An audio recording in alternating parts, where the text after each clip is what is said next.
Bobby released the tether and started the engine. The yacht was small and relatively easy to navigate, and Bobby knew it well. He had taken Marta and Victor to Miami many times. As the boat left Havana's dock, my cries were snuffed out by the shower of bullets and the soldiers' futile attempts to stop us. With Bobby at the wheel, I fell to my knees on the deck of the stern. I watched the marina lights become dimmer as our boat quickly left the island of Cuba. I was numb. The wind that kicked up in our wake was cool. We were now headed toward American shores.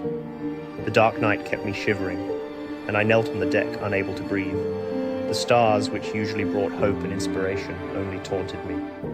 I wept. I ached for Marta. Cuba had given everything to me, and in one horrific, terrifying instant, had snatched it back. Once on course, Bobby took a quick moment to gather me and bring me into the cabin. He opened a tequila bottle and forced me to drink from it. "You need this for the shock." I looked up. Bobby examined my bloodshot eyes and my face and clothes still carrying Marta's blood. "Here." Bobby threw me one of Victor's shirts and a towel. "You have to survive. She would want you to." Bobby and I stared at one another, silent. An unlikely duo now in Atlantic waters aboard a stolen yacht.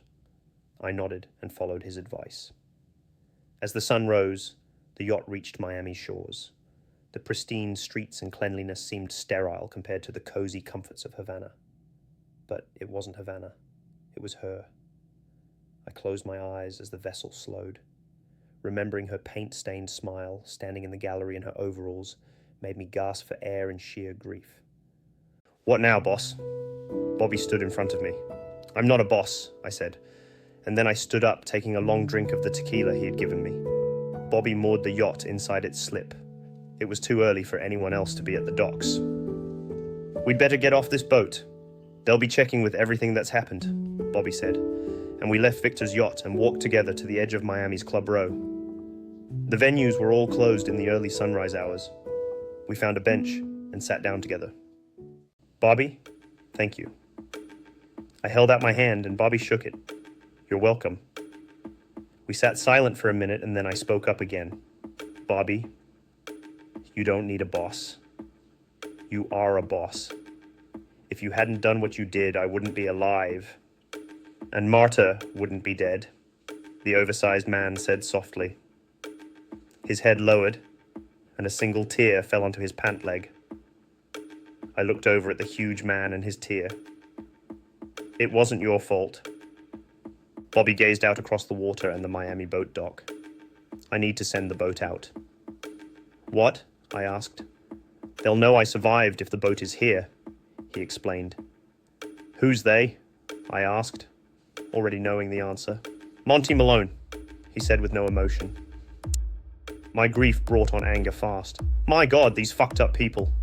Come on, I need your help," Bobby said. "Unhook it! Now!" Bobby yelled out. I slipped the tether from the dock and the yacht lurched forward. Bobby dove off the side as the boat motored full throttle back toward Cuba. I grabbed Bobby's outstretched hand and helped him out of the water. We sat silent for a minute, staring at the blood-stained shirt and towel. "I think she really loved you too," Bobby whispered as we sat on the wet boards. I looked up. "She carried that Hector Wallace record with her everywhere." Bobby laughed. I looked down and smiled. We walked together. As Miami began to rise, and Havana fell, submitting herself to a man whose revolutionary promises would not last.